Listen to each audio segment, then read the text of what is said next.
Hello. Let's take a look at a scale and arpeggio workout, scale and arpeggio exercise on Corcovado, Quiet Nights of Quiet Stars by Antonio Carlos Jobim. It's a good way to get more familiar with the notes on the fretboard, and it's also a good way to learn what notes are in what chords if you pay attention as you're playing. First chord is, according to the real book, is D7 over A. So we're just going to do a D7 arpeggio. And what we're going to do for the most part here is we're going to go up with the notes of the arpeggio. For example, D7 would be D, F sharp, A, and C. And then we're going to descend in the parent scale or the parent mode of that chord. So just as an example, the D7, we're going to ascend with that arpeggio and then come down with the G major scale. So the whole thing would be like this.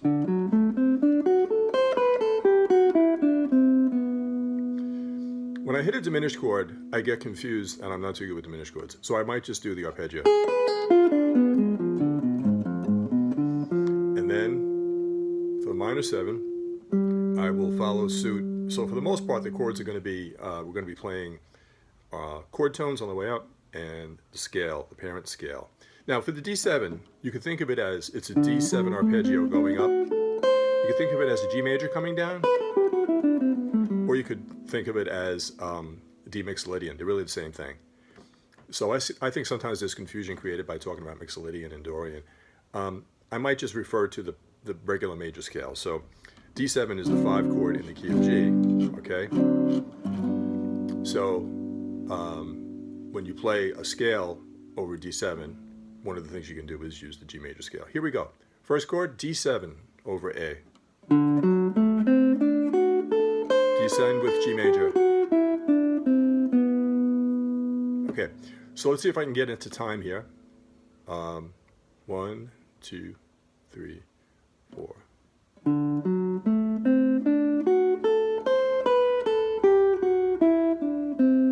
A flat diminished for 2 measures. G minor 7. C7,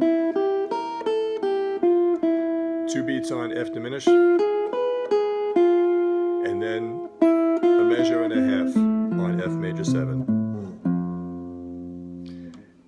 F minor 7, B flat 7, E minor 7, A7, D7 again, for 2 measures, D minor 7, A flat diminished again. Okay, so it's kind of like we're starting over here. D7, down with G major, A flat diminished, G minor 7, C7, F diminished momentarily, F major 7, F minor 7, B flat 7,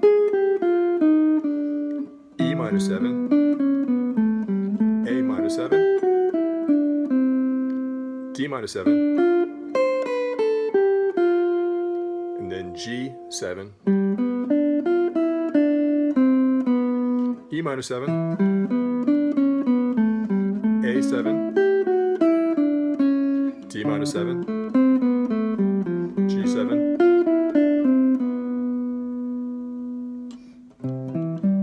to C6, and then A7. So I'm going to vary at times. I'm going to not always keep arpeggio up, scale down, but you get the basic idea.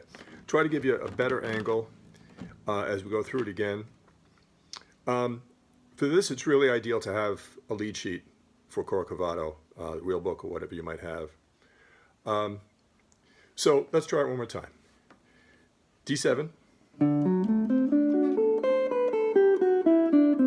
A diminished,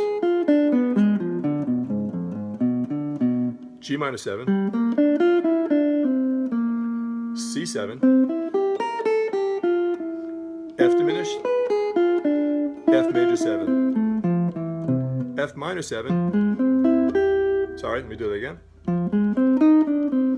B flat 7, E minor 7, A7, D7, D minor 7, A diminished, back to D7.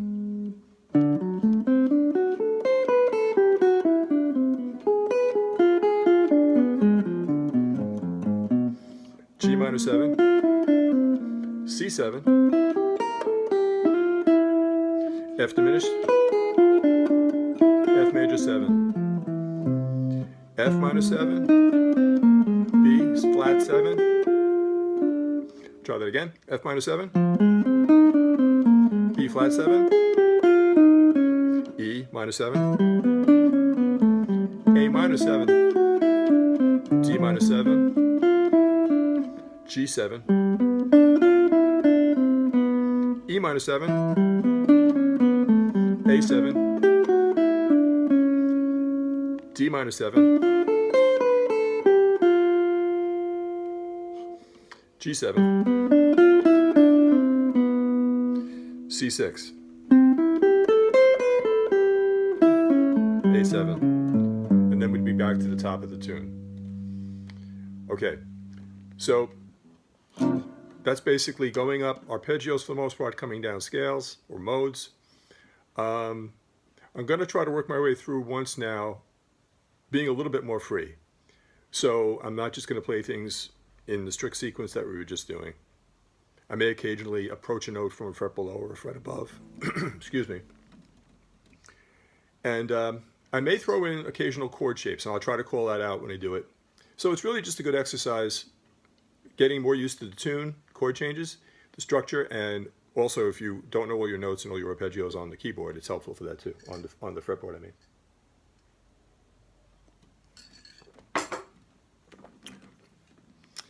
Here we go.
Okay, so it's ragged, but we're getting there.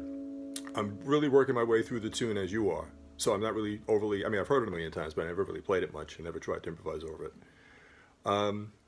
Okay, so one of the things you can do is, if you want to vary things, is approach from a note below.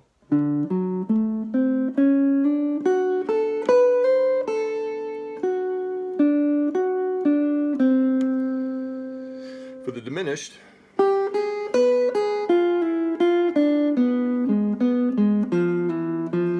that's kind of effective to my ear. Okay, here's another idea.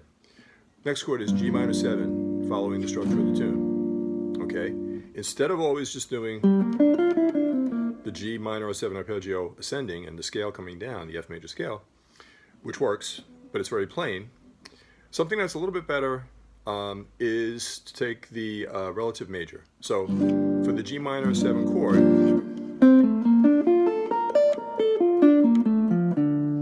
you can use the B flat major or 7 arpeggio. So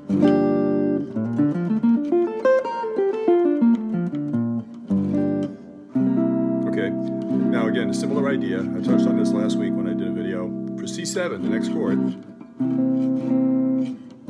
for C7 D7, instead of just doing the straight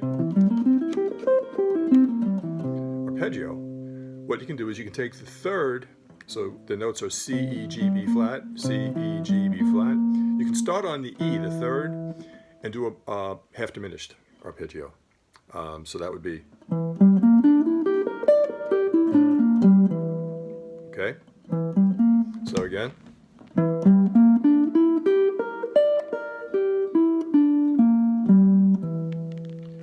Now for the F diminished, and then the F major 7, for the F major 7, you can do A minor 7. Okay. For F minor 7,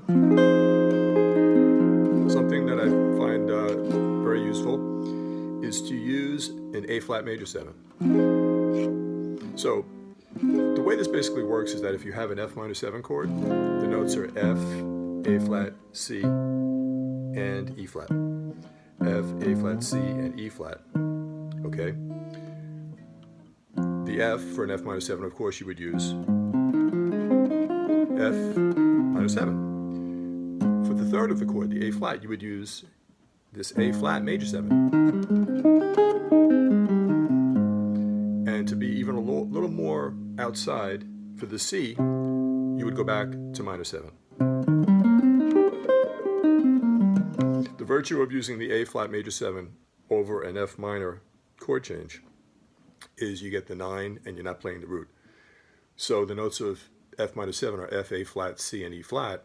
The notes of A flat major 7 are A flat, C, E flat, and G, the 9. So you get the 9 to go along with that nice 9 over the F minor. Okay, let's try it one more time and we'll wrap up.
So there on the G7, I'm almost at the end of the tune. On the G7, there's this little chord shape. It's G7. It's like a D7. Moved up. And what I did there was I approached the top note B chromatically.